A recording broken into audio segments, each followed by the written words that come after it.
Bonjour tout le monde. Alors on est le 1er janvier, je vais commencer par vous souhaiter une belle, douce, sereine, heureuse et créative année 2023. Pour commencer cette année, je vais vous proposer la fabrication de boucles d'oreilles réversibles avec un effet drapé.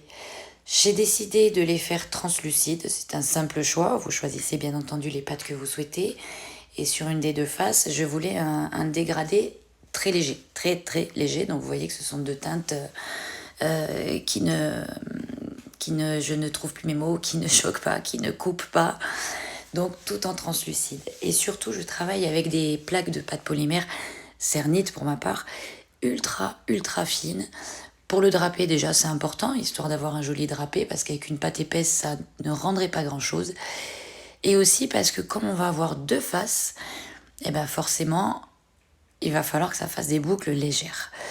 Voilà, je vous laisse regarder tranquillement et vous m'entendrez à nouveau intervenir en cas de besoin. Ou si j'ai envie de discuter, ou si j'ai des trucs à vous raconter. Ben là, par exemple, je peux vous dire attention, la pâte est fine, vous allez voir, ça peut craquer par endroits. Allez, je vous laisse un peu tranquille parce que sinon vous allez dire que je parle beaucoup trop. Ok, me revoilà déjà. Je dois impérativement vous dire que ça, c'est chez Cool Cutters Co. que je trouve ces super emporte-pièces. Et ces petites encres à alcool chez Amazon. Allez, je vous laisse tranquille.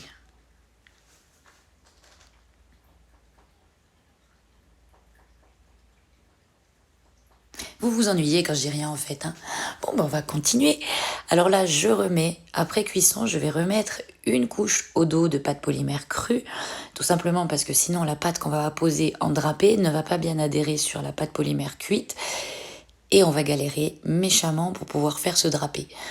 Donc là, je pourrais éventuellement réutiliser les emporte-pièces, mais une petite découpe simple au cutter autour. Je trouve que c'est suffisant. À ce moment-là, je ne m'inquiète absolument pas des traces de patounettes, des petites empreintes, puisqu'après on va draper le dessus. Par contre là, vu qu'il y a de l'encre, la pâte elle marque beaucoup plus. Donc là, je vais mettre des gants pour pouvoir faire mes drapés tranquillement, est-ce bien le bon terme? Je n'en sais rien, vous verrez que c'est pas évident à faire. Euh, donc, euh, donc en fait, je suis en train de me dire un petit truc. Vous voyez, les voix off, c'est pas facile. Hein. Parler directement, c'est quelque chose, et une voix off, c'est vraiment un petit peu compliqué. C'est un métier et ce n'est pas le mien. Donc, tant que je vous regarde, non, je vous regarde absolument pas. Tant que je vous laisse regarder, j'ai envie de vous dire, ma chaîne YouTube, au départ, je ne m'en servais que pour mettre des vidéos. Il me fallait un hébergeur pour ma boutique en ligne. Et finalement, je trouve intéressant de partager maintenant que je commence à maîtriser certaines choses, de partager avec vous. Par contre, je suis très habituée aux vidéos TikTok, donc des vidéos pas trop longues non plus. Et je me dis que je vous donne peut-être pas assez de détails. Là, par exemple, je fais de l'ébavurage directement autour de la pièce sur pâte crue. Et finalement, sur les dernières pièces, je ne l'ai pas fait. J'ai laissé la pâte déborder, je l'ai cuite comme ça, j'ai coupé le surplus. Et vous allez voir qu'en ponçant, ça donne un résultat nickel. Donc en gros, n'hésitez pas à me dire si ça manque de détails, si ça va trop vite. Vous pouvez aussi me dire, Marianne, qu'est-ce que tu parles? Mais qu'est-ce que tu parles? Je vous jure que dans mon entourage, ils s'y sont habitués. Ils s'y sont habitués et ils disent plus rien. Donc j'attends et je recevrai avec grand plaisir tout type de commentaires, toute critique est bonne à prendre, qu'elle soit positive ou négative. Donc ce sera à vous de jouer une fois la vidéo terminée. Et si vous me trouvez sympathique avec des petites créations sympas, n'hésitez pas à vous abonner. Là, je vérifie le poids et je vais malheureusement pas pouvoir faire les grandes boucles que je souhaitais avec les 3 pièces. Mais c'est pas grave, on ne se démonte pas et on change de technique. Il y aura donc une paire de boucles d'oreilles, 2 pendentifs, une paire de boucles d'oreilles, un pendentif. On fait attention au poids.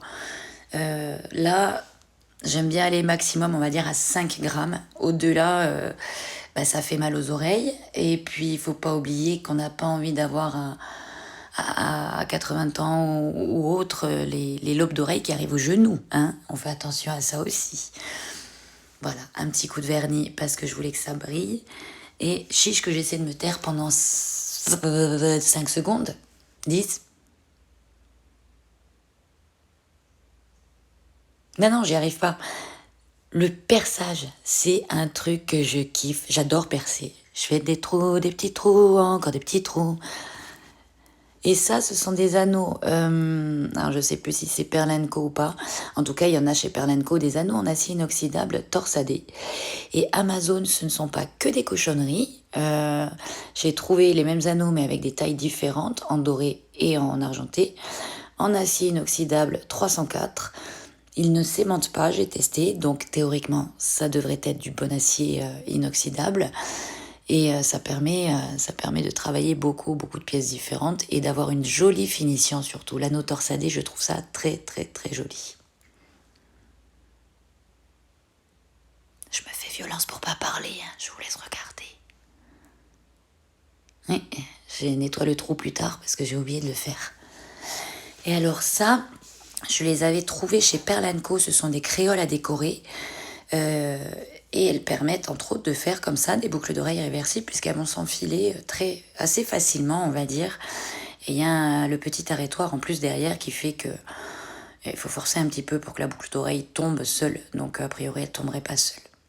Alors j'espère que ce petit tuto vous a plu. Comme je vous disais, n'hésitez pas à me dire s'il y a des choses en trop, à part le fait que je parle beaucoup, s'il manque des détails, si parfois ça va trop vite.